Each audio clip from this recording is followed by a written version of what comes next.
When I read the words in Deuteronomy, it seems like a million years since they were written, but in actuality, it was only a few thousand.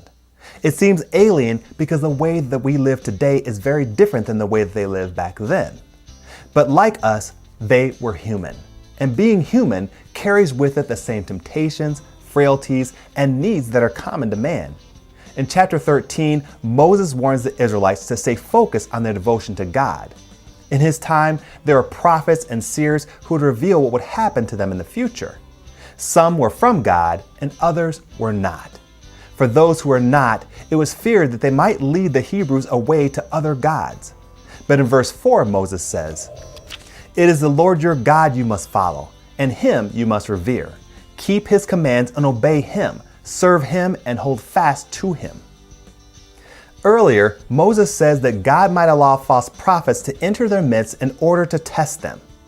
To pass the test, they needed to have their eyes focused on God. In much the same way, we need to have our eyes focused on God.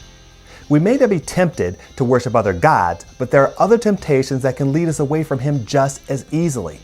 But our first love, our first focus needs to be on him. Moses says that we must follow and revere God, that we need to keep his commands and obey him, that we must serve him, and that we must hold fast to him. I encourage you to pursue these goals as well. If you're dealing with something in your life that you'd like prayer for, I'd love to pray for you. Just email your request to writecmv@hotmail.com and put the words prayer request in the subject line, and I promise I'll be in prayer for you. Matthew warns us not to allow the seeds of God's word to fall on thorny ground or life may choke it out. Is your life choking out your devotion to God? Moses warns us that it is the Lord that we must follow, that it is to him that we must hold fast.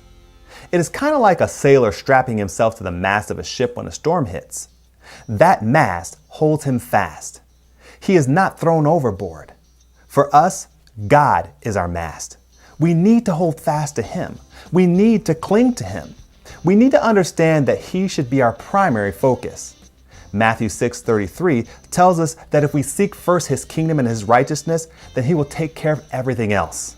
I encourage you to do that today. I encourage you to hold fast to God.